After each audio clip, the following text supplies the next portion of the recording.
UPSC, when we understand the pattern of UPSC, there is the 3-tier exam, right? Prelims, mains and interview. Apply the same towards APPSC Group 1. Prelims, mains and interview. TGPSC Group 1, Telangana. So, manaku TGPSC lo కేవలం 2-tier ఉందన్నమాట group 1 లో. Mains తీసేసారు, sorry ఇంటర్వ్యూని తీసేశారు. Prelims ఉంది, మనకు mains ఉంది, interview లేదన్నమాట. That is another story. 3-tier exam అంటాం యూపీఎస్సీ. మళ్ళీ ప్రిలిమ్స్ ఫస్ట్ టైర్ మనకు ప్రిలిమ్స్ లో we have paper 1 and paper 2.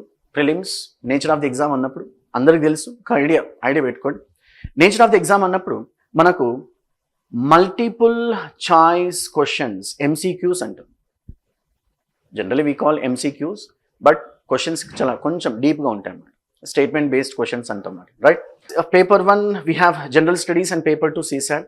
Paper 1లో you'll be going to have totally 100 questions and paper 2లో ఎన్ని క్వశ్చన్స్ ఉంటాయి? 8-0. Once you cross, in fact general స్టడీస్లో భాగంగా we have so many subjects.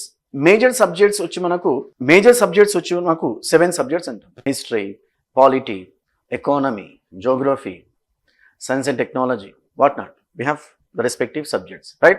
Ikkada manaku 7 subjects lo one of the subjects happen to be history. We are going to learn how history has significance and all.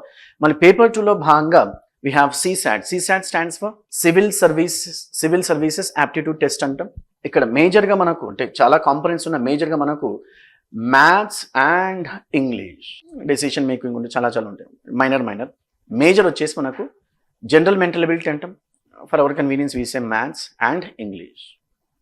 And when we understand the nature of prelims papers, paper 1 general studies and paper 2 CSAT, paper 1 anedi manaku, paper 1 plays crucial role. When it comes to paper 2, it's purely qualifying in nature.